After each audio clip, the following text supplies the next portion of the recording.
Hello, everybody. Welcome back to another episode of Oh Shoot.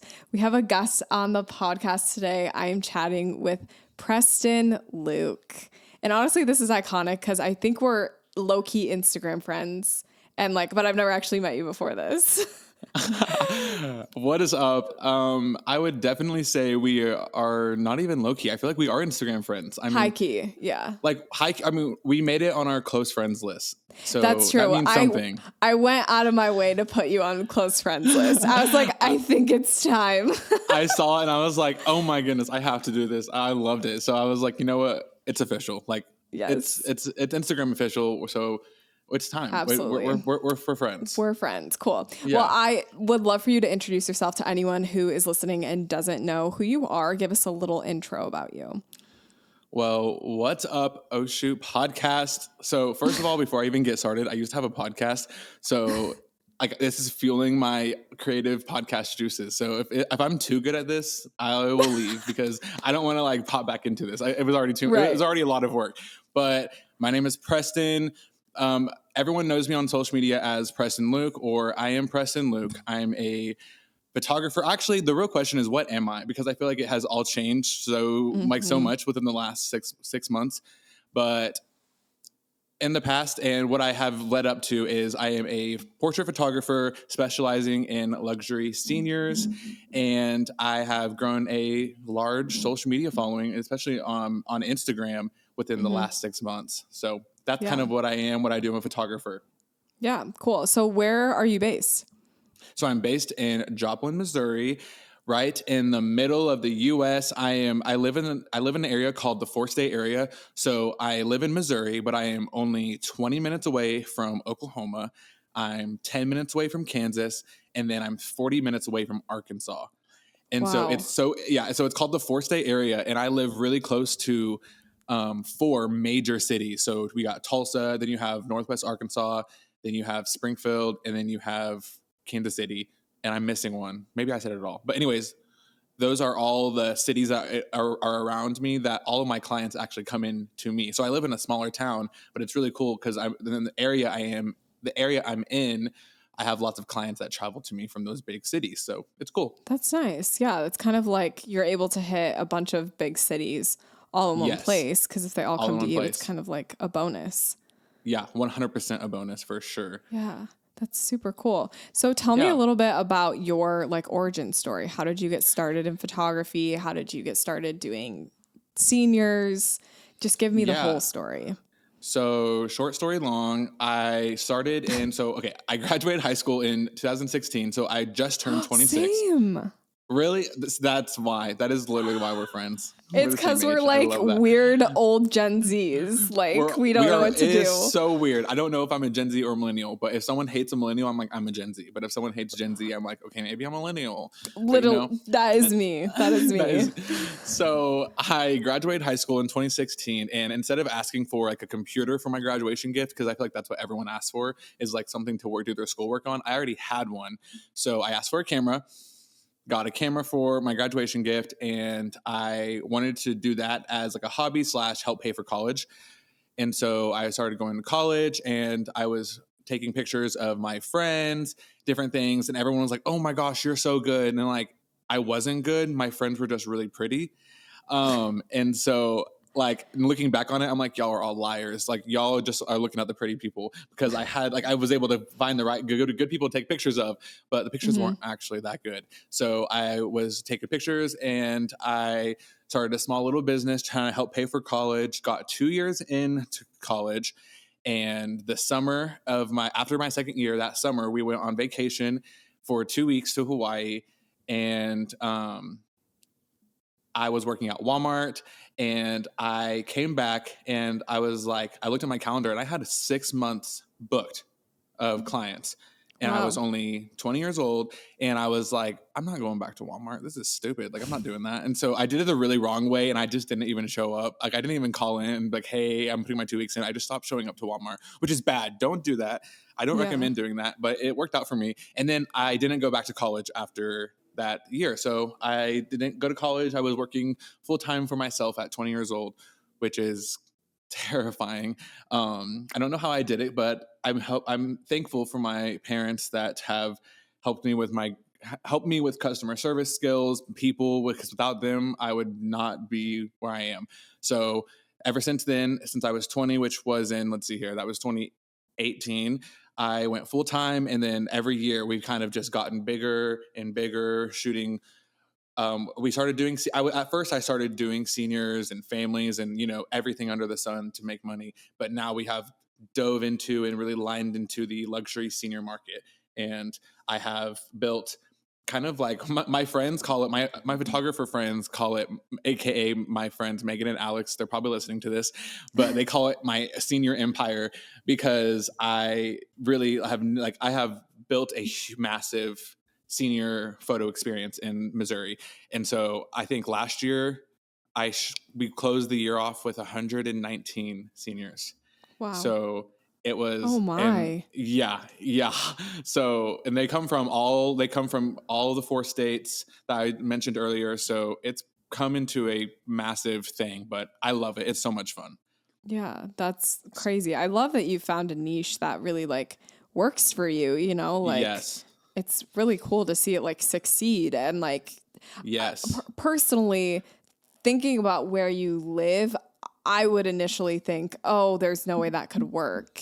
Yeah. But I feel like seeing you do it, it's just like, it just goes to show like people will travel to you. Like you can build something, especially because it's so niche. Like you can become known as like that senior photographer where you live. You know what I mean? Right. Yeah, most definitely. I think because I get comments all the time, like, how do you, like, you get the comments of people commenting like from that live other places that are in huge cities.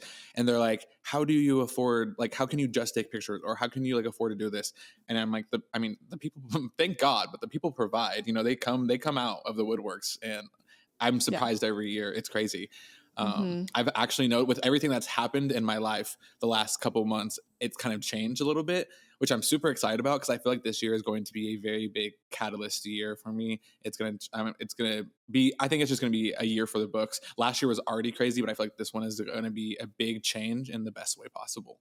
Okay. That's always a good feeling. You're like, I feel like something's brewing. Yeah, something's a brewing for sure. I think it's, so I definitely think I'm like starting to like, maybe not that I like that's my goal, but I think I'm starting to kind of move back on doing seniors full time and more into brand work, which I'm really excited about. Okay. Yeah. So super exciting. So let's go back to your shooting. What do you shoot on? Like, what's your gear? What's your favorite lens? Okay. From day one, I have shot on Nikon, which is like kind of a hot topic because I feel like it's not as popular as some other camera companies. Yeah. So since 2016, I started on Nikon, and today I still shoot on Nikon. I have shot on a Canon once ever, and that's it. But I have currently a Nikon Z2, and then I have always used a 35 1.4 until a month ago, whenever Nikon sent me a 24-70 on my birthday, and I have started using it, and it's not been off my camera since. And so I've used Nikon since the beginning, and now it's crazy because I'm now a Nikon creator, and that's really surreal because, you've been working and you've been buying these products from this brand for years. And then now they're like, can we please just send you something? And I'm like, yes, you can. Of course, this is my address. So I love a 35, but currently my new favorite is a 24-70 because it's just so versatile. Yeah. So I love it. Yeah, that's amazing. So I actually just worked with Nikon on a project like currently, and I used the Z8. I've never used that camera before. Yeah. But I was like surprised. I was like, I like this. And I was using a 24-70 and then a 50, like the 50 f1.2. Yeah. Or maybe 1.4, whatever lens. 1.2 probably, yeah. Yeah. And I really liked the coloring of the RAWs a lot. Yeah, it's funny. A lot of my clients, because I love to help boost people's confidence. So I'll be like, look at this picture we just took. And then they're always like, is that edited? I'm like, no, it's not edited. But like, that makes me feel good because they always like see it on my camera screen and they're like, it looks so good. Because I think Nikon is so slept on right now.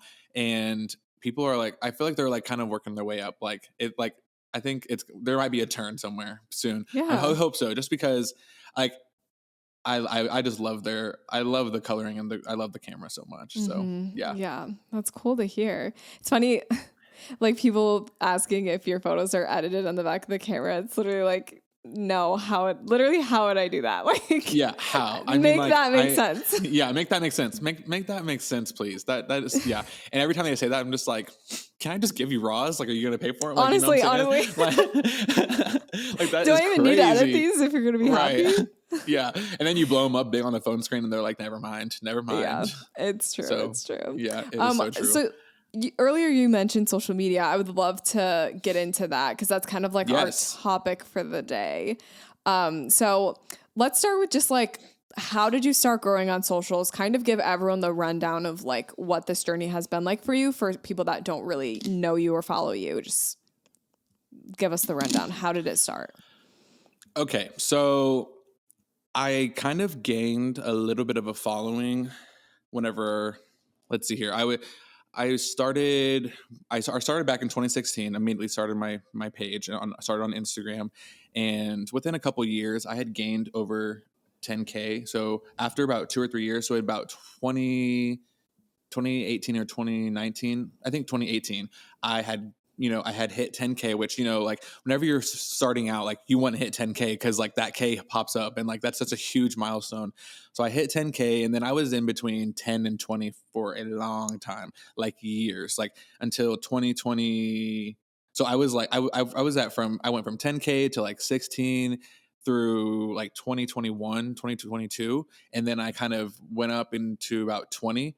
And so we were at 20,000 ish. It was give or take some, maybe 19 or 20. Let's see here. I'm looking. I have my note because it's that crazy. I had to keep a note in my phone. Mm-hmm. Sorry, let me pull this up. It's okay. When I started growing, I kept taking a bunch of screenshots every time like I would hit like a big number. So it's so weird. It's like, okay, so I hit 100. So I went from 20,000 to 100,000 in like the course of, let's see here. So on September 13th, I hit 100K, and I was about 2 or 3 weeks before that, I was at 22,000. Mm-hmm. So I had a video blow up from posing, and it was a reel. Had a video blow up, and on September 13th, I hit 100. Okay, kept posting normal, kept doing my thing. On October 25th, I hit 200, and then kept doing my thing. On November 23rd, I hit 300. Not even a month later, and then December 19th, I hit 400, and then on January 20th, I hit 500. That's wild. It's all within like a month. I've gone up 100, and it's like literally the craziest thing ever. And then I kind of I stopped being consistent because just like winter blues, and I was just needed time for myself. So I took a little bit of I won't say a break because I did post maybe once or twice a week, but I wasn't in my huge consistent like 5 times a week schedule. So we're kind of in the middle, like mid to 500s right now, and it's crazy. Like I still like it doesn't feel real right now. It's because it all happens so fast, and everyone's like, our brand's blowing you up left and right. I'm like, and like it actually kind of just started, but it's weird because I feel like these people and these creators slowly grow. So these brands slowly find them and they slowly build relationships. It's all happened so quickly to me. So it's like, I'm like, yes, brands are reaching out, but it's kind of like, it's not like what you would expect yet because it's all happened so fast. But I say that that was what I said yesterday. It's like last week to someone, and then I had like 4 brands all over the weekend message me, which was like crazy. That's a whole nother thing. Yeah. Okay. It's funny because with brands, I think they just want to see a little bit like usually it's like someone that works for that brand like finds me and follows me. So it's like some person refers me to the team. And for you, I hadn't even heard about you until I like signed with Alex to speak for the workshop, and I saw that you were also speaking. So I was like, then I like went and followed you. And I just think it's so weird how algorithms work. Like, it's just like literally 500,000 people found you, but literally why didn't I find it? Like literally I'm like, what? Yeah, and also it's what's even more weird is that like you're also a photographer and like you're in the education space of photography too. So like why did I not pop up on yours? Because like we're Right. basically, you know, like that's weird. And Yeah. same with you though. Like I didn't know anything about like very exact same situation. What you just said is reversed for me. So it Yeah. was like why did we not? Why was like it's just weird how it works is all it is. It really is so weird. So let's talk about your strategies then, because obviously you grew like quite a large amount in a very short period of time. So Yeah. kind of walk me through some of your strategies that you were using in order to Yeah. grow. And I want to like preface this because like two things. One, I don't want it to ever come across that like I'm not thankful or like I'm not thankful for like what has all happened just because it honestly is so fresh and it doesn't feel real. So like I never want to get to the point where the number is just a number. I want to always remember like that's 500,000 people. Like that is real human beings with real jobs, real lives, real everything, real like every single one of those are have their own walk of life. So like that I have to like I want to always like no matter how big the number gets, I always want to remember like that is people. And so Mm-hmm. that's the first thing. And then second thing is what has happened to me, like that's not normal. Like that doesn't just happen. And I even tell my family this. I'm like, I don't know what's going on. We're along for the ride together. We're gonna figure this out and I'm gonna figure it out, but this isn't normal. So just like Mm-hmm. hang on tight. So that's all been crazy. So I want you to like these strategies, I want you to use them and expect growth and expect yourself to succeed, but also don't get your head down if you don't grow 500,000 followers in, Right. in 4 months, because Yeah. it's just like that's not normal. I still don't know how Yeah. it has happened, Right. but so sorry. The question, did you ask how did I start growing? I I asked about your strategies, and I think it's good to clarify that because I don't want people to think if they follow your strategies, they're going to go 500K. I think just Right. hearing kind of like your methods, it's always nice to hear that and then adapt it to your own niche, because it's Yeah. different for everyone. Like there's just, every single person is a different person, so things work For real. differently. But Yes. I would love to hear a few of your strategies just that you used along the way. Yeah, so I'll just kind of like talk and then you can interrupt me and ask me or lead me in the Okay. direction that I you could want do a me to little go. finger raise if I Oh need yeah, to say something. a finger raise is great. Okay. So let's see. So my biggest strategy for posting is I've learned that I've grown the most and have seen the most interaction through reels. Like reels are the number one tip for growing right now, and I'm specifically talking about Instagram just because I feel like TikTok is easy because it's basically it's all videos pretty much. So I mean, yes, TikTok is all is great, but right now I'm talking about Instagram.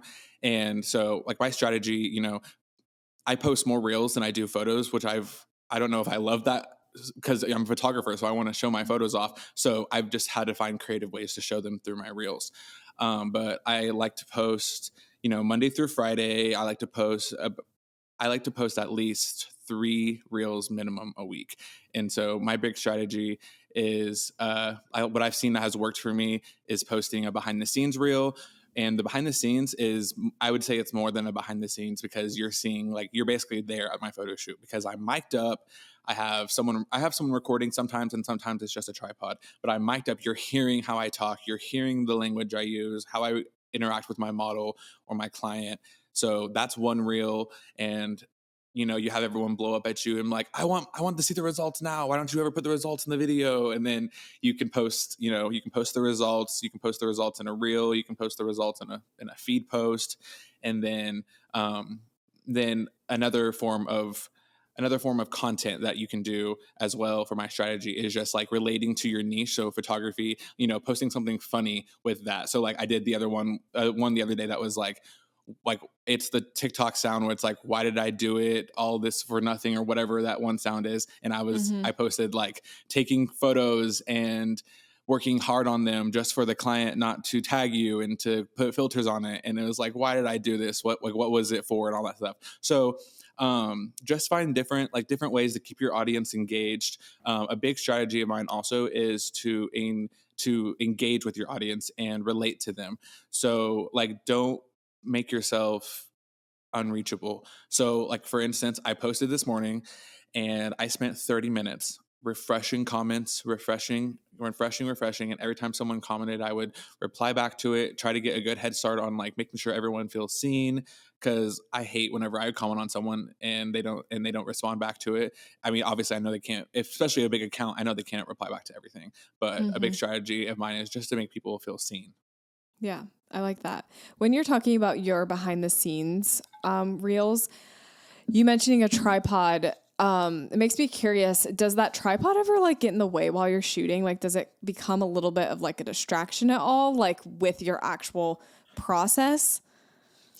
Okay, so that's funny you say that. Sometimes it does. So I had actually just recently, I just had to buy a brand new phone just for content because my other Same. phone, yeah, it's just like my other phone is just like, it was just too much. Like it Yeah, was it's getting too just bad. full of your storage. Like, Yeah. yeah. Yeah, it's full of storage, and it's like my own personal life mixed with the content. It's just like it's just too much, and it helps me separate my life a little bit. So I have a whole other phone just for content. So I post that phone up on a tripod, have my mic plugged into it, and I have it facing where you can. It's basically a selfie camera is what I. So if I look back, I can see what the camera looks like. So Okay. I'll get that all set up, and then I'll just start. And then I would say I won't lie. Every like 3-4 minutes, I'll check back to make sure we're all in frame still. If I need to pull it back, I can. But I feel like it's kind of a thing where like obviously I'm posting all my clients or everyone that's okay with it, and so they kind of I feel like it's kind of expected, like Okay. they come into the shoot The expecting it. And tripod. Yeah. before we start, I'll also just be like, hey, I'm going to record these. Is this okay? If it's not, let me know. I'm super casual about it, but um, yeah, and it's great. They like to be able to, cause I'll like pull the phone up and be like, okay. And like show them behind the scenes of like Yeah. what we were doing. And it's good for them too. So, but Hmm. sometimes the tripod gets in the way, but it's, it's not the worst thing. It's not the worst obstacle to have to get over. It does Hmm. help whenever you have someone that runs the camera. So I have Yeah. that sometimes too. So it's Yeah. always nice when they bring a friend, because I'm like, hi, would you love to maybe hold the phone? And they were like, I would love to. And I'm like, I know you would. Perfect. Take it. So that always helps out. Yeah, cool. Uh, So I love the concept of videos that are geared towards photographers and clients. And I think Yeah. behind the scenes videos are a perfect example of that, because you want to maintain your client base. Like you want to keep Right. doing seniors, portraits, whatever, couples, but at the same time, you're in education as well and you want to teach Yeah. photographers. So behind the scenes videos really touches on both of those topics, Yes. appeals to both audiences, and it Yes. does help you grow, in my opinion, exponentially, like you have. I've Yeah. noticed a lot of people with really big growth, it is behind the scenes posing videos specifically, because poses are good for clients, they're good for photographers, and they're good for Mm-hmm. just like random people who want to know how Random to look good people. in front of the camera. Yep. So I think it's a really good strategy for growth. And it's really as simple, like you said, as setting up a tripod, miking Yeah. yourself up, and just seeing Yeah. what happens. Yeah, what I've noticed with social media, especially right now, is that people are wanting that raw. People are wanting that. They're wanting to strip back. Like, so obviously, Hmm. we love to see the finished product. We love the final pictures. We love to see how aesthetically pleasing we made it and how creative we are and how good we are. But everyone also loves that stripped back. Like, how did we get to the end result? They love that right now. Um, and so just the phone, I'm not telling you, I'm not kidding you. My biggest video I have ever had blow up 28 million views, and it was just an iPhone video. There was zero end results in it. So it was just an Yeah. iPhone video of me talking to a client on the street, posing them, showing them exactly what my process looks like, and that is my most viewed video. And all of my Yeah. most viewed videos are like that. Hmm. Um, so I think the pulled back, stripped down version is what people love to see, and it does help. Like it helps. It shows your clients that you know what you're doing, and you can help them. You can help them be, because everyone's like, I don't know what to do. I don't know what to do with my hands. Well, you can show them that I got you covered. Like you don't have to worry about posing. I'll take care of that. But it also shows photographers like that don't necessarily know they're not into. I guess as seasoned when it comes to posing, and they're not as confident. So it helps them become more confident as well. Yeah, love that. When it comes to your like video formats and your template, like, because I noticed you have a specific like format to your videos. I don't know if it's just because like I'm a social media nerd and I'm like always observing, but I noticed please, this specific. I want to hear. Yeah, tell me what you see, because I would just want to see what you see versus what I see. Okay, so I noticed basically in all your videos right away, you do these like this big text, and it'll be like boom, boom, boom sometimes. Is that true? Like it'll be like so boom true. text, boom text, boom text. Yes. Yes. I noticed that. And I feel like it basically at the beginning of your videos, you basically always introduce what you're doing, or it's some sort of you talking or whatever. So like, do you have a specific template? Like what's in your head? Like what are your thoughts when it comes to that?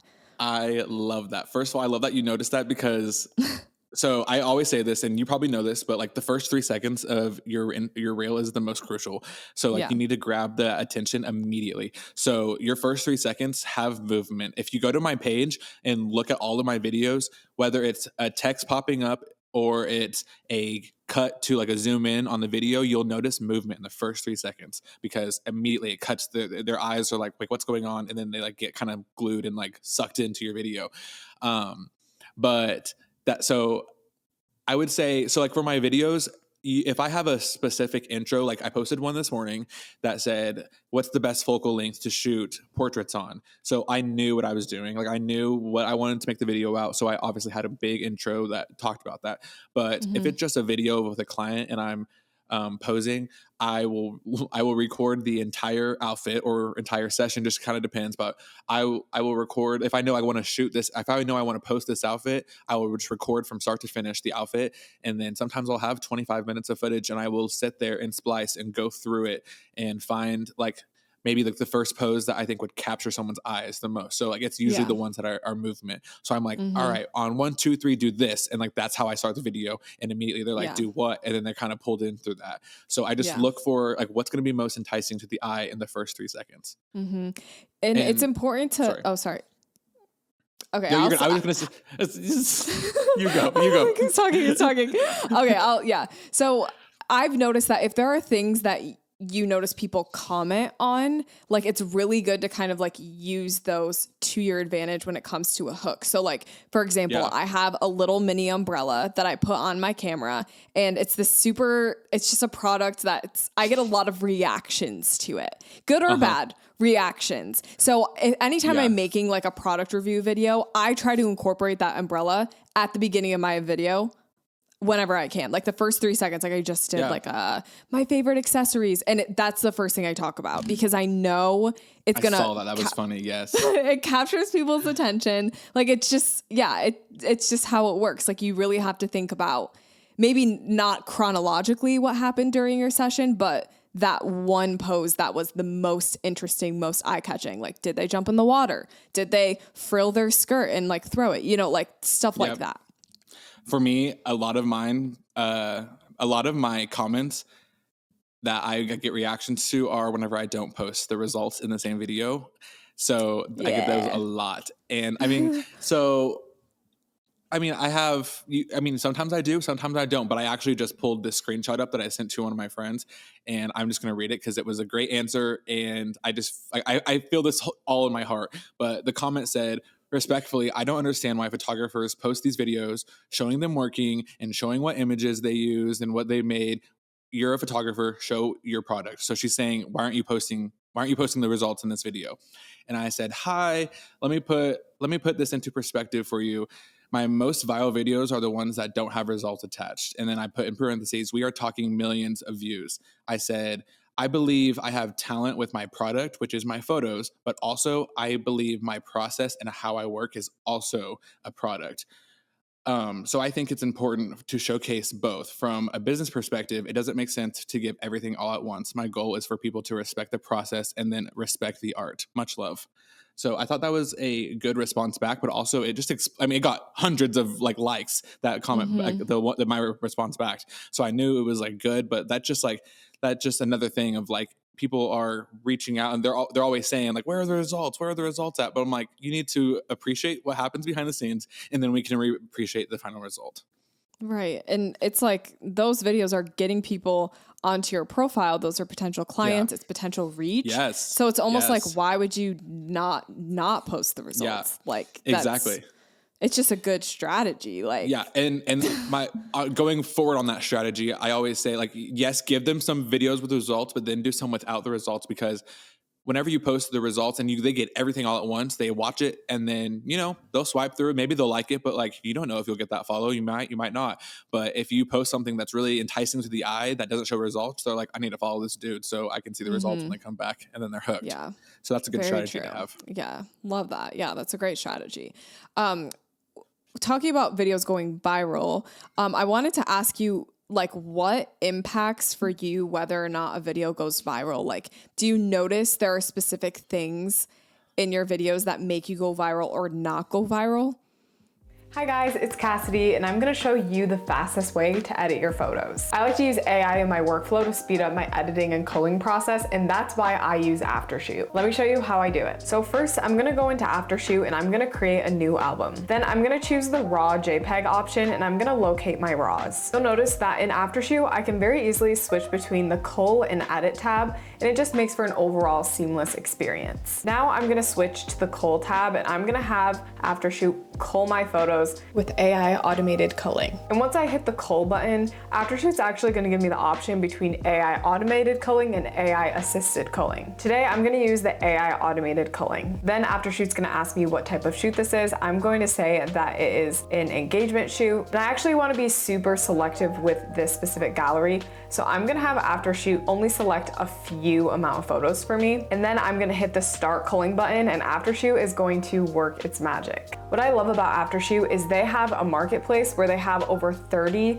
pre-built profiles for you to choose from. You can go in and preview any pre-built style in the marketplace, and you can use the little sliders to see before and afters on different photos and what it would look like. I'm just gonna go in quickly and review all the photos and make sure that I like all the ones that it's selected. And now that I've reviewed all the photos, I'm gonna export these 92 photos. Now I'm gonna switch over to the edit tab in Aftershoot, and I'm going to work on getting my photos edited using Aftershoot's AI assisted editing. I do want to note that I made my own Matcha Glow profile under the AI profile options within Aftershoot. So this is my own personal AI profile that I prefer to use for my editing style. So that is what I'm going to choose when I'm doing the editing portion of this video. It's super easy to make your own customized AI profile in Aftershoot, or like I said earlier, you can always head on over to the marketplace and check out the options there. So I'm gonna select the Matcha Glow profile. What I love about Aftershoot is they just added this new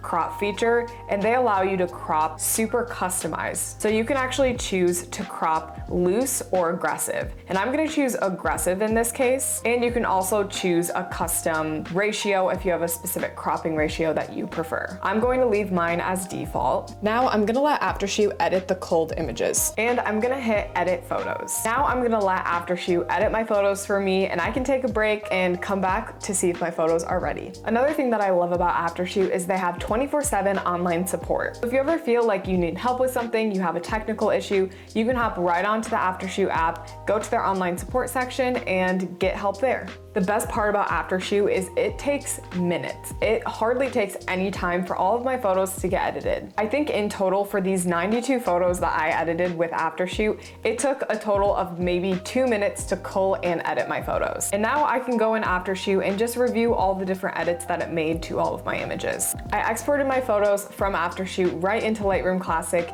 and I can just go in and review my edits here. Honestly, Aftershoot did a great job editing all my photos. They're exactly how I would have edited them, so I'm super happy with how this gallery turned out. Aftershoot allows you to seamlessly edit your raw photos right within Aftershoot. This allows you to expand your editing capabilities beyond Lightroom catalogs or Capture One sessions. Now you can export edited images to Bridge, Photoshop, and Lightroom Cloud. What I love about this is it makes the process so seamless going between Aftershoot and your editing platform. All the more reason to check out Aftershoot and try it today. Aftershoot is seriously a game changer when it comes to editing and culling your photos. If you want to take your editing time from hours to minutes, try Aftershoot for yourself at the link in the description. Aftershoot is also offering a free 30-day trial for all Oh Shoot listeners. So guys, make sure to check out the link in the description of this episode. I promise you, Aftershoot is going to change your editing game. Thank you so much for watching, and let's get back to the show.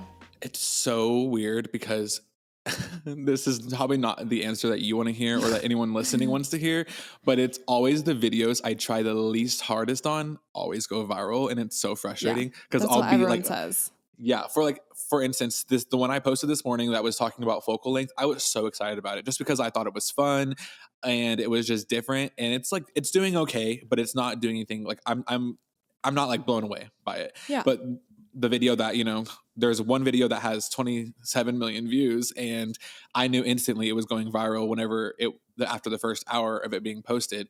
And I edited that video on the treadmill, posted it in the sauna at the gym, and I was like, got that done for the day. I wanted to post that behind the scenes because I'm going to love these pictures.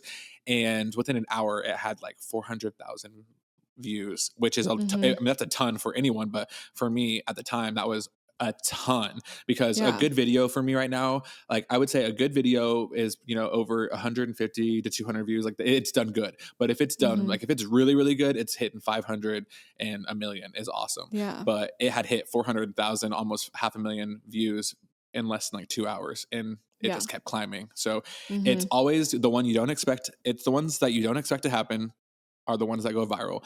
But I am so I have a friend that also is pretty big in the photo space, and she has a different opinion on this. So I want to hear your opinion as well. But she likes to use trending sounds, trending audios, she wants to use trending sounds that are over 20,000 uses. And she thinks that is her best strategy for like her viral videos. For me, I think I don't really pay attention to trending sounds. I kind of see the popular music, and whenever they have the more views, I'll use them. So like I have like all of my videos that have gone viral, it's the ones that have like the sound has 500,000 uses. And like that has worked for me, but she thinks that doesn't work for her, which it could work differently for different people. But I just am curious what you think about that. Like, how do you go about trending sounds? Yeah. So the answer is I don't go about trending sounds, because I love work-life balance, and like I need my time to not worry about social media. And I think being so worried about the trending sounds, like I'll do like record a couple videos a day, and that'll be like my videos for the next couple of days or whatever, but they'll be original audios. And I think like for me, my strategy is building more of a connection with your audience. And I think that's really hard if you're not talking.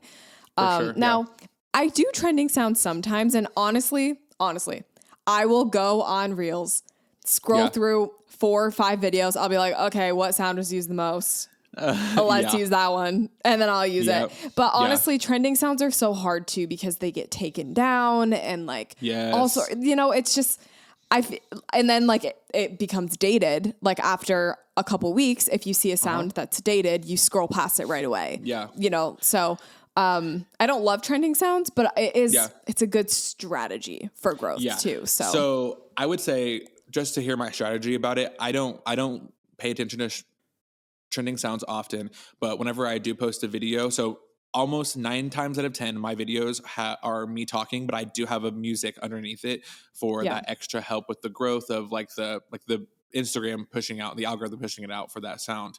So I'll have music underneath, just real quiet, but I'll hit so you go to post the video, the reel, and then you hit add audio, whatever. I'll see what Instagram is recommending to me, not trending sounds. I'll see what it's recommending to me, and I'll pick the one that has the most amount of uses, which is weird. So like, for instance, I picked one, and one of the sounds was like that Yes and Ariana Grande song, and it had like 400,000 uses, and I was like, cool, we'll use it. And that video did really, really well. So I think the more uses, the more it has worked better for me, in my opinion. So love that. This is so random, but one of my favorite sounds right now is You're on TikTok, right? Oh, absolutely, yeah. The sad hamster song. Stop. It's like the The I think violin. it's from SpongeBob. Yeah. Yeah. I love it. I love it. It makes me laugh so hard. Yes. Honestly, I know exactly what you're talking about. one of my favorite trends in a really long time is that It is trend. so funny. Yes. Oh, it's so good. I'm like, Oh, how can I man. apply this to my niche right now? I know, Honestly, I I need to do one. I know. I thought of one. It was like what do you do for a living? And then it swiped over and it was like, I just make silly little videos, and Yeah. it's like a little with the phone in the hands, and I'm like, that's just so funny. Yes, love it. That's so funny. Yeah. Sorry, that's very off track, but okay, my next question for you. I guess my question is, so you've gained a lot of followers, but like how do you like followers do not equal success, right? Like, so Can you say that one more time? followers Say it one more do time not loud, equal yeah. success. Yeah. Yes, In the followers mic. do not equal success. Yes. So like, how do you plan on or currently like utilize your following in order to like maximize profit and create community? Like, what is that looking like for you? Yeah, so I will say that one more time. Followers do not equal success. Followers do not equal booked calendars forever. They don't equal any of that. So don't think that you're going to become rich and famous just by getting followers, because that's not reality, because it just isn't. But so I hit 100K in October. Actually, I hit 200K in November, and then I'm trying to think. Okay, so right before I hit 200K, like the week before, that was after I'd hit my first 100K and I was growing still so much and it was crazy. I released presets, and I had my presets forever, but I was working my way up and thinking about doing it. And then once I started growing and getting big, I was like, okay, I need to release something. Like, this is like, I need to maximize on this moment right now. So I released my presets, and that's not even, I didn't blow up for my presets. I didn't blow up for my editing style. I didn't blow up for being an amazing editor, but it was the first thing that I had ready to go because I obviously used them for my own self. So I blew up and I posted and I started selling my presets, and they did really well. And so now I have blown up for posing and how I direct.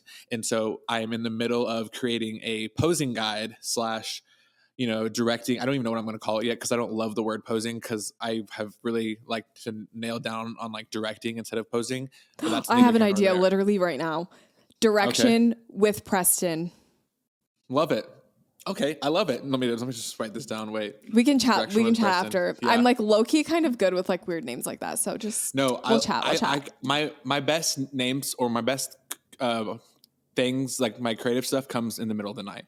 I'll just be like going to bed and I'm like, oh, this is it. I'm going to do this. So I'm working on a posing guide on how to direct your clients better and how to just be better at communication with your clients. And then also a list of, and like almost like a book of poses that you can start off with and kind of get yourself known. And I think that's going to, I hope, well, I can't say I think, but I really do hope it's going to do well, just because that's kind of what people have really locked on to me with. And so that's my next project for online sales and online, reaching my audience online. But I have lots of other things that I need to figure out, and guides I want to do and different things, but it just take it one at a time. Honestly, I'm just trying to be like my good friend Cassidy Lynn. And kill it online, but it's gonna happen. I just gotta work hard, and everything comes. Yeah, everything comes, but with hard work and locking in, and I've got to do both of those things.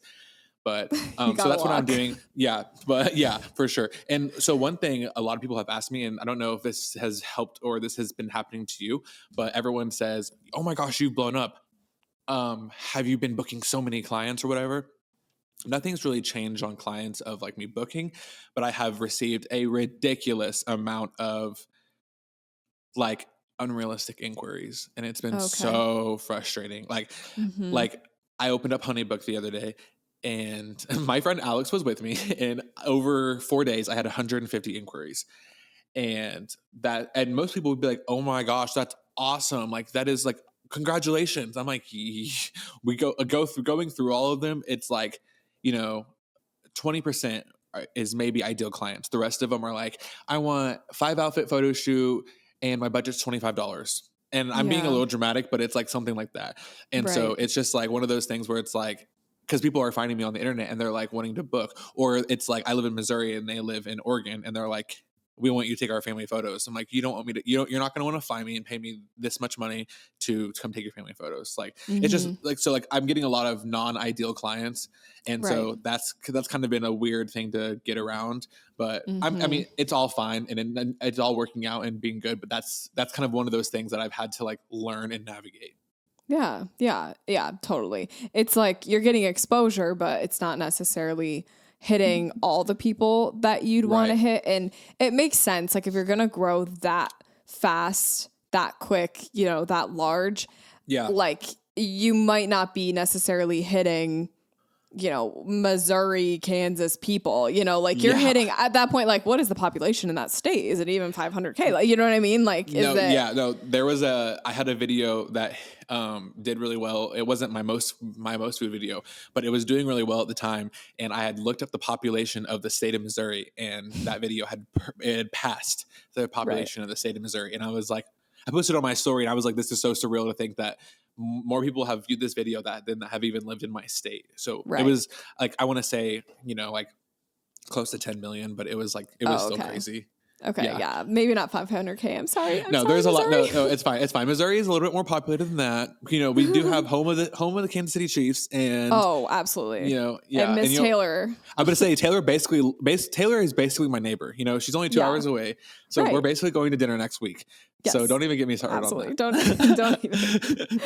Oh, I That's so like what funny. you said earlier about your so you sold presets and now you're releasing a posing guide. I think it's really good in your business to really just notice what's working and continue to adapt it. Like you're literally, you're noticing posing is really hitting with my audience. So I'm Yeah. going to use that and I'm going to run with it. I think a lot of Yeah. people kind of get stuck in a mindset of like, I'm going to post, I don't know, like day in the life videos. That's all I'm going to post. But like nothing ever changes. And it's like, maybe that's not what your audience needs to see. Right. And then when you figure out what your audience needs to see, then you can really capitalize on that and really like use it to, start to create digital products if that's where you want to go or whatever. So it's definitely all about being adaptable. Absolutely, yeah. I don't want so everyone, all my friends and like my family have been really supportive, and my parents and my dad he's been like, don't forget, I can't remember what the saying is, but he's like basically the same people you're going to see on your way up are the same people you're going to see on the way down. So like make sure you're still, accepting you're accepting clients. You're still treating like everyone the same. You're still Yeah. trying to reach the local as well as the, global with social media. So I've kind of like learned there's a good balance of both of those, but just making sure you're hitting and taking care of all of your clientele. Yes, absolutely. I love that. So our last little section of this interview, we're going to go over 5 tips for social media. I'm going to give some of mine. You're going to give yours.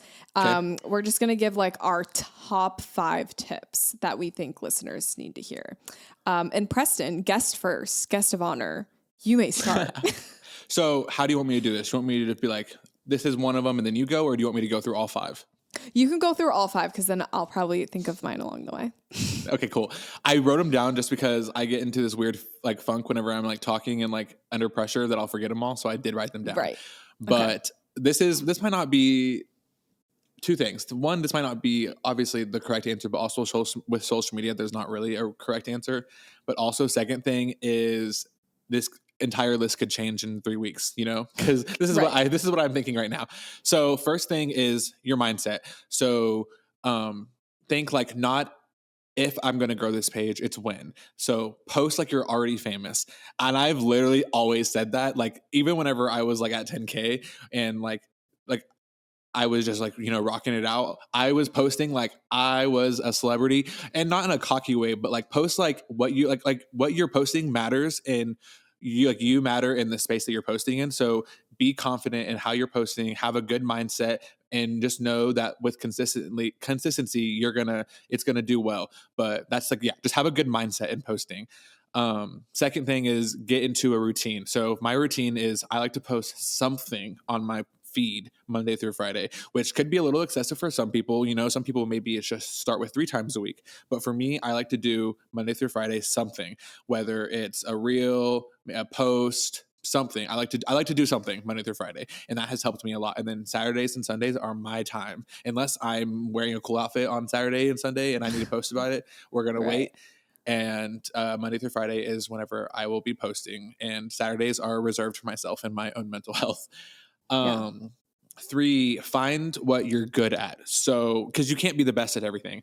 So not only like finding, like if you're a photographer, finding your niche, as in like mine is luxury seniors, portraits, creative portraits, that realm. But like, you have families, babies, engagements, couples, all the things. Like I know what I'm good at, and I know that I'm good at portraits. So that's kind of like my big thing. So same with social media, find what you're good at. I'm really good at posing, and I'm really good at showing the behind the scenes of what I do.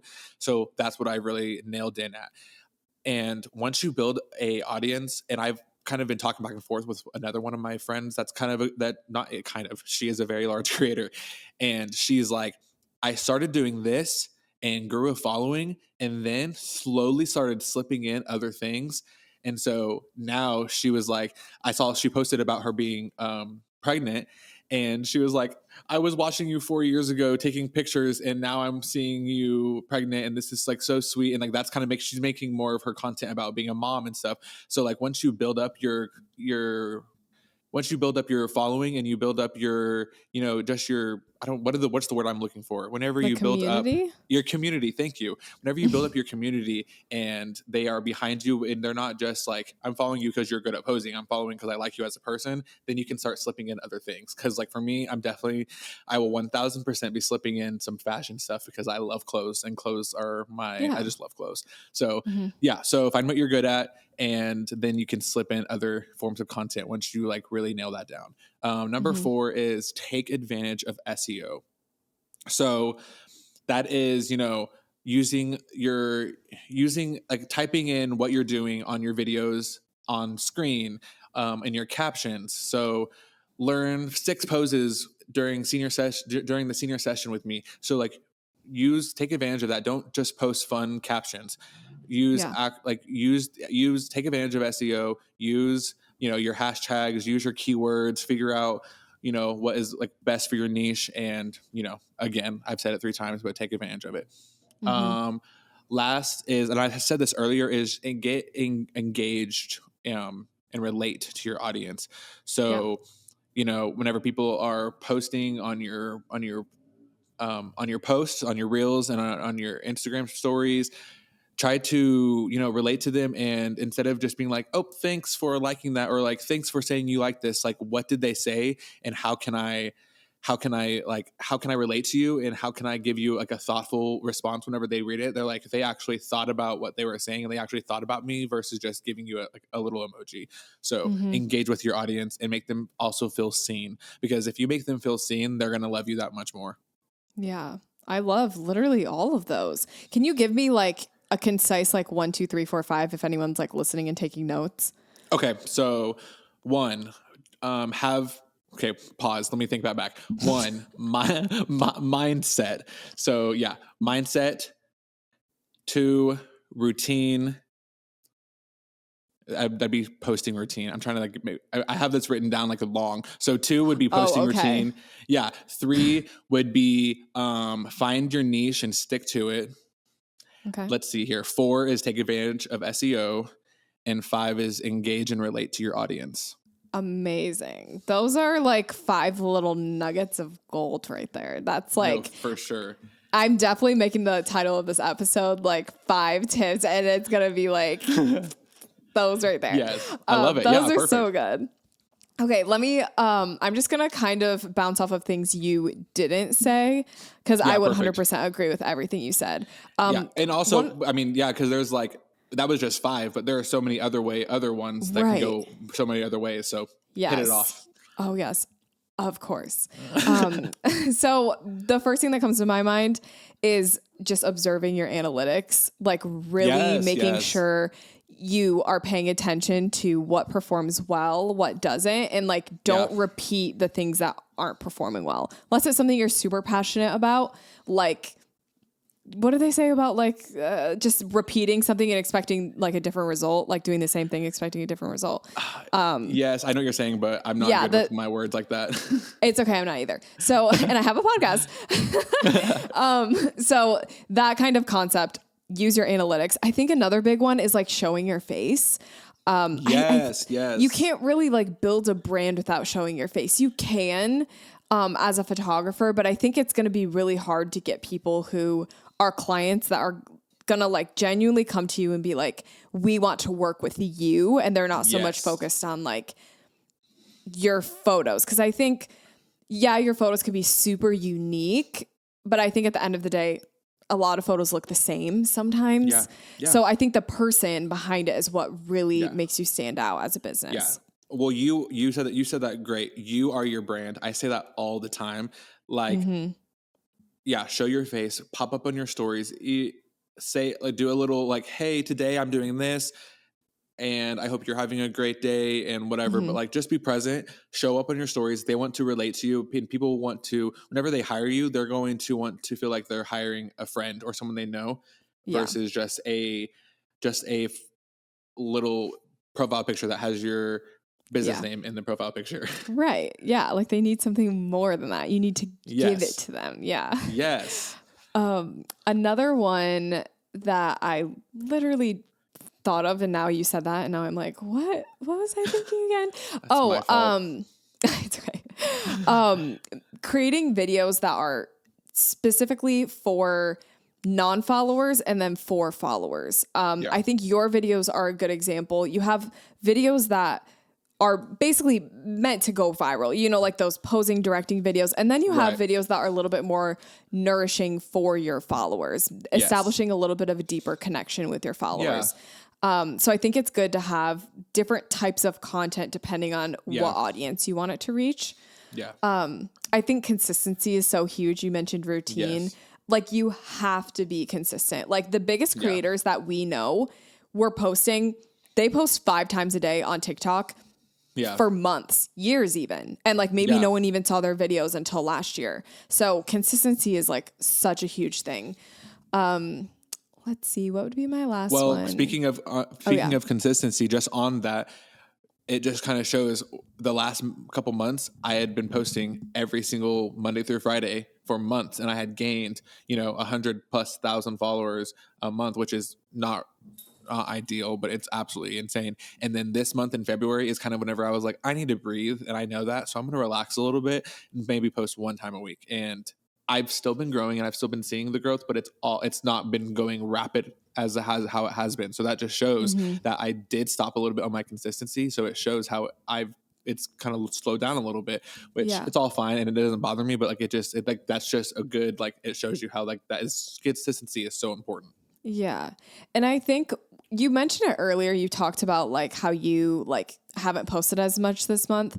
And I think when you get to a point where you're not really like super passionate about making like these viral videos anymore. You want to make like videos that you're actually like obsessed with. Like you said, your like lens video, you were like super excited to make it, even though it didn't get the results you wanted. I think like as long as you're passionate about the videos you're making, that's going to keep you from feeling burnout. Like, for sure. I think that's like really key too, is making sure you actually are like loving the videos you're making and you're not like for sure stressing out about them. I don't know. No, for sure. Yeah. That is so important, as in, loving what you're doing and loving what you're putting out and not like basically, passion projects, and like that is a small, posting those fun videos are like small. It was at first was just a fun, small passion project of just like, I want to post more reels and be more fun. And then now it's turned into like, okay, well, I've done it, and now it's turned into almost like that is my job. So, and now, you have to kind of pull yourself back and like really look at it as in like different, like, you have your videos that, are going to do viral, and then you have your ones that you're trying to connect with your audience with. Yeah. So you just have to know your time and place for all of them. Yeah. I think my last one is just have fun with it. To your point you made earlier, like don't overthink your content. Like Yeah. have fun. Like that's always going to perform the best. And you had fun with it, so it's important. Yeah. And then with everything that we have said, I know it's easier said than done, but just be confident in everything you do. I would say my biggest takeaway is that no matter like what I have done and what I post, I always do it with confidence. Whether I have it sometimes or not, I push confidence because people are so attracted to confidence. And whenever you feel confident in what you're doing and all that stuff, people see it and they just soak it up like a sponge. So be confident in what you do, all the things. Yeah. Have you ever deleted a video before after you posted it? Not on Instagram, but I have on TikTok. Okay. So yeah, not on Okay. Instagram. Okay. Yeah. I was just curious. It just made me think. Have you? Oh yeah. Oh yeah. Oh yeah. I have. Okay, I've never deleted like that, but I have like on a couple. I'm like, maybe I should hide like the view count on this just because it didn't do too well whenever I was like starting up. But I've never deleted just because you said earlier, but like I do feel like I don't ever just post reels that are just like I need to post a reel and do this. I always am like I think through them, and I genuinely love whenever I like the ones that I post. So I never have to delete them because I'm so passionate about them. Yeah, that's great. Okay, that's Yeah. really good. So my last question for you is, where do you see like the world of social media going? Like, I know that's a very generic, futuristic question. For sure. Yeah. Okay. So have you heard, or I don't know, maybe you have an opinion on this, but have you heard that people think that TikTok's kind of dying? I have heard that. Because TikTok has turned into just like another version of like Amazon because it's all like everything has to do with TikTok shop. So I don't know if they don't change anything. I could see TikTok start to kind of flow out maybe a little bit or just not be as popular just because everything is an ad. It's like some random person and they're, posting about the TikTok shop and it's just like everything is like they're trying to sell you something on every single post. So I could see, I don't know, maybe TikTok kind of like dying a little bit, just a little bit, but maybe coming back later because like I feel like that happened to Instagram because I feel like Instagram kind of died for a half second, but I feel like it's starting to come back. Like it's kind of, it's not even starting. I think it is kind of back, but I don't know. Maybe my sister and I talked about this the other day, but like we're hoping we see the death of Facebook soon.